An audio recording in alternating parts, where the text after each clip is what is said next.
Okay bachcho, today we are going to start the SP secretarial practice bachcho. Okay, so let's start. After waiting a long time, we will start the introduction of corporate finance bachcho. The first chapter is what? Introduction of corporate finance. What is corporate bachcho? Corporate means the business bachcho. Corporate means business and finance मतलब fund.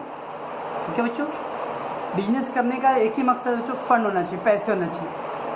ठीक है ना बच्चों. Already the business करने के लिए दो चीज़ चाहिए बच्चों, एक तो दिमाग चाहिए और एक पैसे चाहिए बच्चों. Without fund you can not do the business बच्चों. Okay, so finance means the money and its management. कभी कभी पैसे होता है बट फिर भी बिजनेस सक्सेस नहीं होता. वाई? बिकॉज आपने उसको प्रॉपरली मैनेज नहीं किया रहेगा. ओके बच्चों, सो finance means money and its management बच्चों. पैसा होना इंपॉर्टेंट नहीं, पैसे को कैसे आप मैनेज कर दो. बहुत सारे बिजनेसमैन है जिसका कम फाइनेंस सोर्स है बच्चों, फिर भी वो सक्सेसफुल बिजनेसमैन है बिकॉज उन्होंने प्रॉपरली पैसे को मैनेज किया है. ओके बच्चों, बहुत सारे बिजनेसमैन ऐसे जिसका पैसे बहुत ज़्यादा है लेकिन फिर भी बिजनेस में सक्सीड नहीं है. Why? Because he do not manage. So that's why business finance means the money and its management. Okay बच्चों, finance is related to the inflow and outflow of money बच्चों. Inflow and outflow of money. What do you mean by inflow? Inflow means cash comes in. Inflow means cash comes in बच्चों, and the outflow means cash goes out. The fund comes in and fund goes out बच्चों. Company में पैसे आ रहा है बच्चों. अब कैसे आ सकता है पैसे? हमने गुड्स सोल्ड किया रहेगा तो आ रहेगा, बैंक से लोन लिया रहेगा बच्चों. ओके, और भी अपने शेयर्स बेचा रहेगा. अभी क्या है वो सब देखेंगे हम लोग detail. Ultimately cash is coming in inside the business, right बच्चों. And what is the outflow? Outflow means cash goes out. पैसे बाहर जा रहा है. पैसे बाहर कैसे जाएगा बच्चों? मटेरियल परचेज करना है, electricity bill, telephone bill payment करना है, मशीन परचेज करना है बच्चों, लेबर को सैलरी देना है. ओके, बैंक को इंटरेस्ट देना है बच्चों. ओके, बैंक का लोन पेमेंट करना है. ये सब क्या हो रहा है? कैश गोज आउट हो रहा है बच्चों. So that is a finance related to inflow and outflow of money बच्चों. The funds is comes in and fund goes out बच्चों, right. So Professor Henry Ford he said that the money is an arms or leg. It use it or lose it. Sir अब पैसे एक तरह का ज़िंदगी इंसान का हाथ और पैर की तरह है. अब भगवान ने, खुदा ने, ईश्वर ने जो आपको हाथ और पैर दिया है बच्चों, तो क्या करना है उसका? या तो यूज़ करो. अगर आप हाथ और पैर है उसका यूज़ नहीं करो तो इससे मतलब क्या है? इससे पैर हाथ न रहे, lose it. The same thing मतलब, तो अगर मनी आपके पास है तो उसका आप प्रॉपरली यूज़ करो. अगर आपने पैसे का प्रॉपर यूज़ नहीं किया तो क्या होगा? वो आपका लॉस हो जाएगा बच्चों. ओके, कभी भी पैसे अगर लॉन्ग, आप मान लो 10 लाख रुपए कमा के आप चाहोगे कि लॉन्ग टाइम करना, नो. पैसे बच्चों रेगुलरली खर्च होते जाते हैं. ओके ना, इसलिए उसको प्रॉपरली आपको यूज़ करना चाहिए. ओके बच्चों, so finance is the key of success of any business बच्चों. इसलिए अल्टीमेट हम लोग ये चैप्टर में पढ़ने वाले बच्चों, कोई भी बिजनेस मैन हो उस बिजनेस का सबसे सक्सेस होने का मेन रीज़न क्या है? बिकॉज ऑफ फाइनेंस बच्चों. Because of finance it is a key for the success of any business बच्चों. कोई भी कंपनी को अगर प्रॉपर रेगुलर फाइनेंस नहीं होता बच्चों, they will not succeed at all. Okay बच्चों, so that is a corporate finance. So corporate finance deal with the raising and using the finance. Raise करना मतलब to arrange the fund. Raise means arrange the fund बच्चों, and use means invest into the business. पैसे का सही इस्तेमाल करना, that is बच्चों productivity use. This is two word बच्चों, productivity and unproductivity. Say example like आप आधा घंटा पढ़ाई कर रहे हो लेकिन आपको 2 आंसर बाहर हो गया बच्चों. ओके ना, और आप अदर डे अपने 2 घंटा पढ़ाई किया बट एक भी आंसर रेडी नहीं किए. What is meaning? आधा घंटे में आपने 2 आंसर बाहर किया, दैट इज प्रोडक्टिविटी.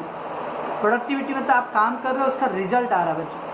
तो ऐसे ही पैसे इन्वेस्ट कर रहे हो और उससे कुछ आपको रिटर्न्स मिल रहा है, फ़ायदा हो रहा है बच्चों. That is called a productive use बच्चों. We can say word productive use. पैसे का सही इस्तेमाल, जहाँ से आपको कुछ वैल्यू मिलना चाहिए बच्चों. ओके ना. Okay, so what is corporate finance? It deal with the arranging the fund, that's raising the fund, and then product utilising for a productive purpose बच्चों. पैसे का वहाँ इस्तेमाल करो जहाँ से सही इस्तेमाल करना, या कुछ रिटर्न्स आ रहा है बच्चों, कुछ फ़ायदा हो रहा है अपने को. Okay, so corporate finance means financial planning, study of capital market, money market and share market. So what is corporate finance mean बच्चों? It is a financial planning. ये अब पैसे का मान लो अगर बिजनेस करना है बच्चों, तो आपको पहले से आइडिया होना चाहिए बिजनेस करने के लिए कितने पैसे का रिक्वायरमेंट है, राइट बच्चों? अगर मान लो अगर मुझे बिजनेस करना है, आई नीड 2 लाख रुपीज़ बच्चों, so obviously I will see that कि मेरे पॉकेट में कितना भाई 2 लाख रुपए, चलो भाई 50-60 हज़ार रुपये मेरे पास है, स्टिल आई नीड 1,40,000 रुपीज़। अब वो 1,40,000 कहाँ से आप अरेंज करोगे? दैट इज ऑल अबाउट बच्चों प्लानिंग। तो फाइनेंशियल प्लानिंग जरूरी है। Okay, study of capital market बच्चों, जैसे हम लोग last chapter second last chapter में पढ़ने वाले बच्चों capital market versus money market. A market which provide the long term capital fund बच्चों, ऐसा कोई मार्केट बच्चों जहाँ पे लॉन्ग टर्म के लिए कैपिटल मिलता है। What do you mean by long term, short term बच्चों? Long term means more than 5 years. अगर आपको बिजनेस करना है, लॉन्ग टर्म के लिए पैसे चाहिए, 5 साल 10 साल के लिए पैसे चाहिए, 15 साल 20 साल के लिए पैसे चाहिए बच्चों, that is called long term capital बच्चों। ओके, तो लॉन्ग टर्म फंड कहाँ से मिलता है बच्चों? कौन से मार्केट से मिलता है? कैपिटल मार्केट बच्चों। Okay, and the short term fund मतलब less than 1 year, long term मतलब more than 5 year, more than 5 years, and the short term मतलब तो लेस देन 1 ईयर्स।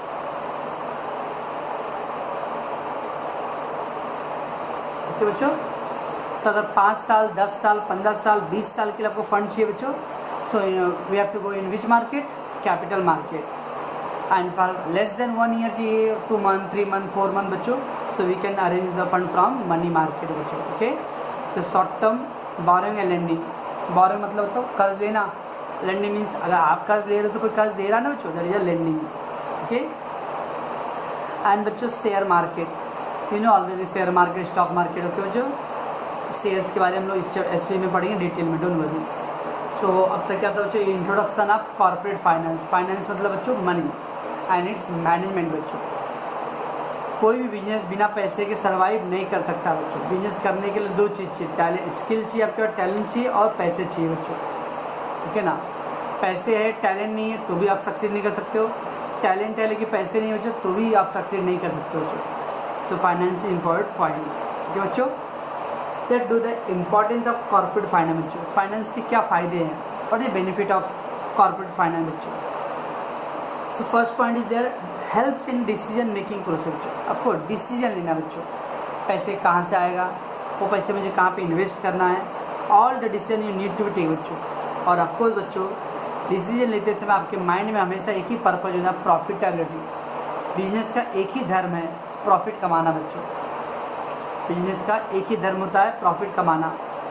ओके ना? So it help to determine the basis of fund availability. Fund कहाँ से available होगा बच्चों? And because the no business function will function without a finance. Of course क्योंकि कोई भी बिजनेस बच्चों पैसे के बिना सर्वाइव नहीं कर सकता है, तो that's why you need to be fund availability. Fund कहाँ से अवेलेबल होगा, कहाँ से आपको फंड अरेंज होएगा बच्चों? Okay, that you have to think. And your every decision will be taken with the sole objective of profitability बच्चों। आपका हर एक डिसीजन के पीछे मकसद क्या होगा बच्चों? प्रॉफिट। ओके ना? कभी कभी हम बोलते ना क्या फ़ायदा कमाने के लिए बोल रहा है। ऑफकोर्स वो समाज सेवा करने के लिए कोई नहीं बैठा बच्चों, बिजनेस करने के लिए बैठा है, तो उसको प्रॉफिट चाहिए 2 पैसे। ओके ना? हम कस्टमर के पॉइंट ऑफ व्यू बोल सकते हैं बच्चों, बट अगर बिजनेसमैन है तो बिजनेसमैन है तो ऑब्वियसली उसको 2 पैसे कमाना है। ठीक है ना? मैं अभी क्लास दुनिया छोड़ दो बच्चों, मैं लूँगा क्लास, अब मैं क्लास लूँगा बच्चों, तो ऑब्वियसली अगर मैं of course class is not a business part बच्चों। ओके ना? बट स्टिल अगर मुझे 2 पैसे नहीं मिलेगा, मैं अपने फैमिली को कैसे सर्वाइव कर सकता हूँ? ठीक है ना? So every business need to be do some profitability बच्चों। तो आपका हर एक डिसीजन के पीछे क्या रीज़न होना चाहिए? प्रॉफिट। क्या मेरे इस बिजनेस में प्रॉफिट होगा कि नहीं? Accordingly I will take the decision बच्चों। ओके, नेक्स्ट बच्चों helps in raising the capital. Helps in raising the capital. Raising the capital, तो कैपिटल कैसे आप जनरेट करोगे, पैसे कहाँ से आएगा बच्चों? Okay, so when the new venture, venture मतलब जो बिजनेस, वेंचर मीन्स बिजनेस कि भाई बच्चों, तो अगर आप चाहते हो नया बिजनेस स्टार्ट करना बच्चों, तो the new business wants to start, business firm need to raise the capital. तो जब भी आपको बिजनेस करना है बच्चों, तो उसके लिए पहले आपको क्या करना पड़ेगा? पैसे अरेंज करना पड़ेगा, राइट? अब पैसे कैसे अरेंज हो सकता है? They raise the fund by issuing the shares. अब क्या होता है बच्चों? इशू मतलब सेल होता है बच्चों। अब ये शेयर है क्या बच्चों? एक्चुअली मैं थोड़ा ब्रीफली बोल रहा हूँ बच्चों, बाद में हम लोग इसके बारे में डिटेल करेंगे। शेयर मतलब जो एक शेयर सर्टिफिकेट होता है, ओके ना। अब क्या होता है शेयर सर्टिफिकेट, कंपनी आपको एक एक सर्टिफिकेट बेचेगा पब्लिक को, 10 रुपये का, 100 रुपये का, 50 रुपये का। तो कंपनी 10-10 रुपये का एक सर्टिफिकेट दे रहा है बच्चों, पब्लिक ले रहा है। सर पब्लिक क्यों ले, क्या मतलब है सर्टिफिकेट, वो सर्टिफिकेट कुछ होता नहीं बच्चों। अब आप 10-10 रुपये का ले लिए, सपोज 50,000 लोगों ने शेयर खरीदा 10-10 रुपये का, तो 50,000 इंटू 10 कितना हो गया बच्चों, 5 लाख हो गया ना। तो कंपनी को 5 लाख मिल गया। ये पैसे किसके थे, पब्लिक के, वो 50,000 लोगों का। उस पैसे से कंपनी क्या करेगा, बिजनेस डालेगा, और अगर बिजनेस सक्सेस हुआ तो जो लोगों ने शेयर खरीदा था उनको कंपनी क्या करेगा, 10% 15% को रिवॉर्ड देगा, ओके बच्चों। अगर कंपनी लॉस हो गया बच्चों तो समझ लो आपको 1 रुपया भी नहीं मिलने वाला है। इससे शेयर मार्केट रिस्की होता है, सुनो शेयर मार्केट ना, हाँ यही है। तो शेयर मतलब बच्चों एक सर्टिफिकेट, क्यों सर्टिफिकेट मिलता है, ये एश्योर करता है कि आपने कंपनी में 10 रुपये डाला है। क्योंकि अगर आपने 10 रुपये डाला बच्चों, क्या गारंटी आपके पास, क्या सर्टिफिकेट प्रूफ है, तो कंपनी आपको एक सर्टिफिकेट देगा that you have buy 10 rupees का, एक 10 रुपये आपने कंपनी में इन्वेस्ट किया है। That is all about share. वैसे होता है बच्चों डिबेंचर एंड बॉन्ड। बॉन्ड बच्चों गवर्नमेंट कंपनी इशू करता है, and debenture private company issue करती है बच्चों। बॉन्ड एंड डिबेंचर दोनों सेम होता है बच्चों। Debenture private company and bond government company. तो 3 टाइप है बच्चों, शेयर, बॉन्ड, डिबेंचर, ओके। इसके बारे में हम लोग और डिटेल में जाएंगे बाद में बच्चों। इतना भी याद रखो कि पब्लिक पैसे इन्वेस्ट करता है, और वो इन्वेस्टमेंट के लिए एज अ प्रूफ के लिए कौन सा डॉक्यूमेंट इशू करता है, that is share certificate, debenture certificate, bond certificate, okay बच्चों। और आपको बैंक से लोन लेना बच्चों, तो कौन से बैंक से लोन लेना है, कितना रेट ऑफ इंटरेस्ट है, वो सब डिटेल स्टडी कहाँ से होता है, कॉर्पोरेट फाइनेंस से बच्चों, okay. That is help in raising the capital, फिर बच्चों। नेक्स्ट बच्चों research in R&D, research and development बच्चों, रिसर्च एंड डेवलपमेंट। यस बच्चों, आज के ज़माने में कोई भी बिजनेस करना हो तो without research and development you will not succeed बच्चों। रेगुलर रिसर्च करना बच्चों, ओके ना, क्योंकि आज कंपटीशन कम है कि ज़्यादा बच्चों, बहुत ज़्यादा कंपटीशन है। ऐसे में आप ओल्ड तरीके से काम करोगे बच्चों, यू विल नॉट सक्सीड। ले लो बच्चों, अभी कोरोना वायरस की वजह से देख लो, पूरा वर्ल्ड चेंज हो गया है, खासकर इंडिया में ले लो बच्चों। कभी हमने सोचा था ऑनलाइन एजुकेशन के बारे में बच्चों, थोड़ा बहुत कहीं कहीं होता रहेगा, लेकिन हमने इतना नहीं देखा रहेगा। लेकिन लास्ट 2-3 महीने देख लो बच्चों, ऑलमोस्ट ऑनलाइन क्लासेस चल रहा है बच्चों। और आपको मैं बिलीव दिलाता हूँ कि अगले 5 साल 10 साल के बाद शायद ऑनलाइन कल्चर हमारे देश में भी आ जाएगा पूरा, ठीक है बच्चों। तो इसका मतलब आपको रेगुलरली क्या करना पड़ेगा, चेंज होते रहना पड़ेगा, और उसके लिए क्या करना है, रिसर्च एंड डेवलपमेंट बच्चों, ओके। तो research and development is the most essential thing for the growth and expansion business. तो बिजनेस को ग्रो करना है, बिजनेस को एक्सपांड करना बच्चों, तो क्या चाहिए आपको, रिसर्च करना है, ठीक है। क्या रिसर्च फ्री में होता है, अभी आपने देखा रहेगा मंगलयान रिसर्च में जो चंद्रयान सुने रहोगे, एक सक्सेस हुआ था, एक फेलियर हुआ था बच्चों, लेकिन फिर भी हमारे जो इसरो है, इसरो मालूम है, इंडियन स्पेस रिसर्च ऑर्गेनाइजेशन, उन्होंने हार नहीं माना, फिर ट्राई कर रहे हैं कि हम लोग फिर इसको सक्सेस करेंगे। बट ये सब करने के लिए काफ़ी फंड चाहिए बच्चों, पैसे चाहिए, okay. That is called, it is a lengthy process. Lengthy process मतलब it will not one day हो जाएगा बच्चों, it will take long time, okay. So makes your continuous finance to run the research work. तो आपको regularly research, अब company में क्या बच्चों, जैसे मान लो मोबाइल बच्चों, ओके। आपने गदर पिक्चर देखा है, गदर पिक्चर में किस तरह से लोग मोबाइल फ़ोन पकड़ते थे, एक हाथ से पकड़ते थे और एक कान में पकड़ते, एक मुँह से बोलना बच्चों, वो जमाना था। वहाँ से धीरे धीरे फिर बच्चों दादाजी का, पापा का नोकिया का मोटा वाला पीस आया बच्चों, उसका धीरे धीरे तो टच स्क्रीन आ गया बच्चों। ये क्या है, रेगुलरली, ओके बच्चों। Let's come two point number 4 बच्चों, bring the coordination, bring coordination. अब कोऑर्डिनेशन मतलब क्या था बच्चों, तालमेल। कोऑर्डिनेशन मीन्स तालमेल, लिंक बच्चों। अब फुटबॉल देखते हो बच्चों, ओके, हॉकी देखते हो, अगर प्लेयर के बीच में अच्छा कोऑर्डिनेशन नहीं रहेगा बच्चों, तो बॉल गोल पोस्ट तक जाएगा नहीं, जाने वाला है। उसके लिए आपने देखा था चक दे पिक्चर, चक दे इंडिया पिक्चर था शाहरुख खान का, प्लेयर लोग आपस में ही WWF करते थे, ओके, एक दूसरे को पास नहीं करते थे बॉल, और जब बॉल को एक दूसरे को पास नहीं कर रहे हैं तो क्या होगा, you will not get a goal. Same बच्चों कंपनी में भी होता है, अलग अलग डिपार्टमेंट होता है कंपनी, हम लोग पढ़े थे उसी में, ग्रुप एक्टिविटीज़। तो बहुत सारे लोग हैं बच्चों, और सबके बीच में अगर अच्छा कोऑर्डिनेशन नहीं रहेगा बच्चों, you will not get success बच्चों। ओके, तो फाइनेंस डिपार्टमेंट का काम क्या है, सभी डिपार्टमेंट को मिला के काम करना। Okay, team spirit should play a very important role in the controlling and coordinating all the activities बच्चों। कंट्रोलिंग एंड कोऑर्डिनेटिंग, हर एक काम सिस्टमेटिकली टाइम पे होना चाहिए बच्चों, हर एक काम एक दूसरे से कनेक्ट करके करना है, because it is a group work बच्चों। ओके, से एग्जांपल एक देता हूँ बच्चों। सपोज दैट फाइनेंस डिपार्टमेंट ने टाइम पे फाइनेंस नहीं किया, किसको, परचेज डिपार्टमेंट को। ठीक है बच्चों, परचेज डिपार्टमेंट ने बोला था भाई हमको 10 लाख रुपए चाहिए रॉ मटेरियल खरीदने के लिए, but finance department only 5 lakh rupees provide कर रहा है, तो परचेज डिपार्टमेंट क्या होगा problem, they will not purchase the goods on time, मतलब जितना सफिशिएंट है बच्चों, बिकॉज फंड नहीं है हमारे पास। अब जब रॉ मटेरियल परचेज नहीं होएगा बच्चों, तो जो प्रोडक्शन डिपार्टमेंट को जितना मटेरियल चाहिए उतना नहीं मिल पाएगा। प्रोडक्शन मटेरियल डिपार्टमेंट को जब मटेरियल नहीं मिल रहा बच्चों, तो दे विल नॉट प्रोड्यूस, और जब प्रोडक्शन ही नहीं हुआ तो sales department they will not sell, और जब सेल नहीं हो रहा बच्चों, you will not get profit. कहाँ से प्रॉब्लम चालू हुआ बच्चों, अरे फाइनेंस डिपार्टमेंट। क्यों, क्योंकि फाइनेंस डिपार्टमेंट सफिशिएंट फंड क्या हुआ था, परचेज डिपार्टमेंट प्रोवाइड नहीं किया था, उसकी वजह से क्या हुआ, purchase department could not buy the raw material, तो उन्होंने रॉ मटेरियल नहीं खरीदा। Then what, due to the shortage of raw material what happened, production department could not produce the goods because the material ही नहीं था, तो production department production नहीं कर रहा है, और जब प्रोडक्शन ही नहीं होगा बच्चों, तो how it will be sell. Problem finance department से स्टार्ट हुआ बच्चों, और दैट विल कंटिन्यू। ओके, और जब सेल नहीं होगा बच्चों तो प्रॉफिट नहीं होगा, अब बच्चों प्रॉफिट नहीं होगा धीरे धीरे, तो लेबर लोगों को सैलरी कहाँ से दोगे, क्या होगा, आखिर में बिजनेस आपको बंद करना पड़ेगा बच्चों। इसलिए सभी डिपार्टमेंट के बीच में एक अच्छा तालमेल बिठाना, कोऑर्डिनेशन के साथ काम करना, कितना फंड चाहिए, कैसे आएगा। अगर अब फाइनेंस डिपार्टमेंट ने फंड नहीं दिया तो क्या रीज़न उसके पीछे, क्योंकि आपको पास उसके पास भी नहीं था फंड, तो उसको आपको अरेंज करना चाहिए। Okay, then all the things will बच्चों। ओके, नेक्स्ट बच्चों, promote the expansion and diversification. Expand बच्चों, ये हर बिजनेस चाहता है बच्चों, लोकल लेवल से स्टार्ट करता हूँ मैं, तो रीजनल लेवल से स्टेट लेवल पे, स्टेट लेवल से नेशनल लेवल पे, और नेशनल लेवल से बच्चों इंटरनेशनल लेवल पे, because every business man have a dream to go for a business international. Okay, तो बिजनेस को एक्सपांड करना है, बिजनेस को डाइवर्सिफाई तो और एक ब्रांच था, 2 branch, 3 branch, 4 branch, that is called diversify बच्चों।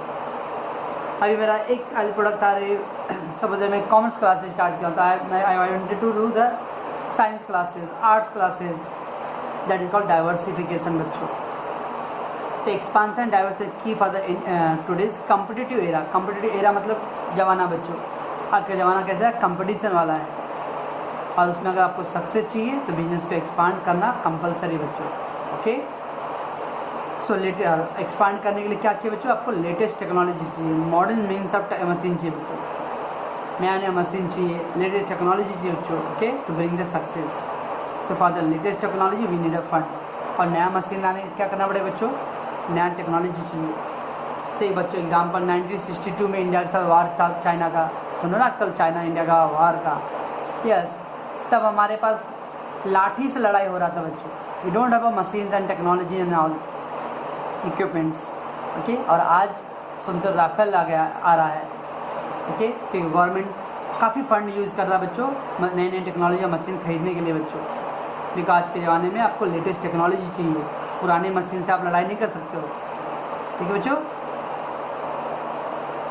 तेरे बच्चों नेक्स्ट पॉइंट है मैनेजिंग द रिस्क। ऑफकोर्स बच्चों बिजनेस का दूसरा नाम ही है बच्चों रिस्क। बिजनेसमैन वही बन सकता है बच्चों जो रिस्क ले सकता है। ओके ना, सब लोग बिजनेस क्यों नहीं करते बच्चों, बहुत लोगों का पैसे होते हैं फिर भी बिजनेस नहीं करते, why, because they don't want to take the risk, because उनको मालूम है बिजनेस का नाम ही क्या है, रिस्क है बच्चों। ओके, फॉल्स इन सेल्स, क्योंकि आप हमेशा आपका सेल्स हमेशा ग्रो नहीं होगा बच्चों, कभी कभी सेल्स कम होएगा। ओके ना, लॉस ड्यू टू नेचुरल क्लाइमेटी बच्चों, फ्लड आ गया, अर्थक्वेक आ गया। ओके ना, जैसे नेचुरल क्लाइमेटी उसकी वजह से लॉस हो रहा है। Loss due to strike, worker लोगों ने स्ट्राइक कर दिया बच्चों, कस्टमर का डिमांड चेंज हो गया है, देखिए एन नंबर ऑफ रीजन बच्चों। Okay, so these are the part of business, और ये सब रिस्क बिजनेस का एक हिस्सा है बच्चों। ओके ना, आप इसको अवॉइड, कोई अगर बोलेगा कि मेरे बिजनेस में कोई रिस्क नहीं है, समझने को बिजनेस कर ही नहीं रहा है।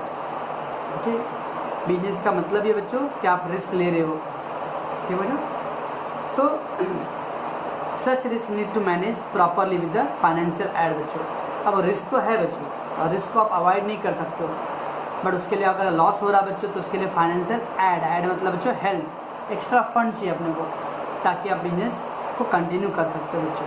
ओके, नेक्स्ट है बच्चों replacement of old assets. Of course बहुत सारे असेट्स होते हैं बच्चों, 10 साल हो गए, 15 साल हो गए, उसकी जितना मज़ा देखते हो बच्चों, घर में नया नया मशीन आ जाए या नया पंखा आता है बच्चों, उस रात को देखो क्या नींद आता है, पता नहीं चलता सुबह कब हुआ बच्चों, नया फ़ैन है एकदम। ओके, 5-6 साल के बाद खट खट खट खट खट क्या नींद आता ही नहीं है। क्यों? क्योंकि 5 साल के बाद वो मशीन की धीरे धीरे कैपेसिटी कम होते जा रहा है। ओके बच्चों, तो finance required to replace the old and outdated asset बच्चों, आउटडेटेड पुराना मशीन बच्चों, ठीक है ना, आउटडेटेड टेक्नोलॉजी सब आपने एक पिक्चर देखा बच्चों मंगल पांडे, और मंगल पांडे में देखो बंदूक कैसे चलते थे, वो रोल खींचते हैं, फिर गोली डालते हैं, फिर मारते हैं। जब तक एक रोल खींचोगे और गोली मारेगा, आज के जाने AK-47 से भी आगे निकल गया है। आप एक रोल डालते डालते जब तक मालूम पड़ा उधर से 100 गोली आ गया बच्चों, ठीक है ना। तो ये नीड अरे लेटेस्ट टेक्नोलॉजी बच्चों, आपको आउटडेटेड मशीन को चेंज करना पड़ेगा, ठीक है बच्चों। So because the productivity of old and outdated assets will be always be less, क्योंकि पुराना मशीन की काम करने की कैपेसिटी क्या है बच्चों, कम रहेगा, तो आपको नया मशीन चाहिए, और नए मशीन के लिए क्या चाहिए बच्चों, फंड चाहिए। ओके, एंड देन बच्चों पेमेंट ऑफ डिविडेंड और इंटरेस्ट। अभी हम लोगों ने स्टार्टिंग में क्या पढ़ा था, बिजनेस करने के लिए हमको मकसद क्या है, पर्पज क्या, ऑब्जेक्टिव क्या है, प्रॉफिट बच्चों। तो हमारे बिजनेस में जो भी पैसे लगाते हैं वो लोग क्या सोचते हैं बच्चों, फ्री में डाल रहे पैसे, क्या, नो, उनको भी क्या चाहिए, इंटरेस्ट चाहिए, उनको भी डिविडेंड चाहिए बच्चों। अभी डिविडेंड इंटरेस्ट क्या होता है बच्चों, हम पैसे बैंक में जमा करते हैं तो क्या मिलता है अपने को, इंटरेस्ट। वैसे अगर शेयर मार्केट में पैसे लगाते हैं बच्चों तो क्या मिलता है अपने को, डिविडेंड। सर इसमें डॉलर मिलता है क्या, नो, दोनों में रुपये ही मिलेगा अपने को, लेकिन वर्ड यूज़ करते बैंक में जो पैसे होता है उसके लिए इंटरेस्ट, और शेयर मार्केट के लिए यूज़ करते वर्ड डिविडेंड बच्चों। Okay, so investor invest the fund to get the regular returns बच्चों। ओके, तो अगर रेगुलर रिटर्न चाहिए बच्चों तो उसके लिए क्या चाहिए आपको, फंड चाहिए। रिटर्न्स मतलब बच्चों आपने जो पैसे इन्वेस्ट किया चाहते हो उसके बदले में कुछ अपने को मिलना चाहिए। So finance needed for a regular dividend as a share holder. तो जो लोग शेयर होल्डर यानी जो शेयर खरीदते बच्चों उनको हमको डिविडेंड देना है, क्योंकि अगर आपने उनको डिविडेंड नहीं पे किया तो क्या आएगा बच्चों, वो लोग अपने पैसे विड्रॉ कर लेंगे। क्यों मैं पैसे लगाऊँ? अगर आप ही सोचो आप बैंक में 1 लाख रुपये इन्वेस्ट किए हो और बैंक 2 साल के बाद बोलता है सॉरी सर हमारे बैंक में पैसे नहीं, हम लोग आपको इंटरेस्ट नहीं दे पाएंगे, तो भाई तुम इंटरेस्ट नहीं देगा तो मेरा पैसा ला 1 लाख रुपये। जिस दिन नहीं हो जाएगा कि इंटरेस्ट नहीं मिलने वाला है तो हम उतना पैसे लगाएंगे भी नहीं बैंक में बच्चों, क्योंकि हमने पैसे 1 लाख रुपये बैंक में क्यों डाला है, इंटरेस्ट कमाने के लिए। वैसे शेयर होल्डर पैसे क्यों डालते हैं, तो गेट दैट रेगुलर डिविडेंड बच्चों। Okay, interest to the debenture holder, जो लोग डिवेंचर खरीदते बच्चों उसके ऊपर क्या चाहिए, उनको इंटरेस्ट चाहिए। बैंक ने पैसे इससे पैसे लिए तो बैंक को क्या चाहिए बच्चों, इंटरेस्ट चाहिए। So they continue with our business, क्योंकि अगर उनको डिविडेंड और इंटरेस्ट नहीं मिलेगा बच्चों तो हमारे बिजनेस का डिसकंटिन्यू हो जाएंगे, बाहर निकल जाएंगे, विड्रॉ कर लेंगे लोग पैसे अपने, ठीक है बच्चों। एंड फाइनली लास्ट वन बच्चों the payment of taxes fees and salary बच्चों। ऑफकोर्स अब कंपनी है बच्चों, बिजनेस है तो आपको टैक्स भरना पड़ेगा, तो company need to pay the tax to the government बच्चों, like the income tax. Businessman है बच्चों, उनको एक्स्ट्रा टैक्स देना पड़ता है, कॉर्पोरेट टैक्स, और ऑब्वियसली सुनिए हो GST तो मालूम है बच्चों जवान पे है, ये सब टैक्स भरना होता है बच्चों। Company also need to pay the fees for registrar, जो बच्चों ये जो कंपनी का पूरा रजिस्ट्रेशन का प्रोसीजर करते हैं उनको रजिस्ट्रार मतलब ऑफिसर, उनको आपको फीस देना है। ऑडिटर बच्चों जो ऑडिटिंग करता है उनको ऑडिट फीस देना होता है, एंड जो वर्कर लोग बच्चों उनको क्या देना, आपको सैलरी देना है।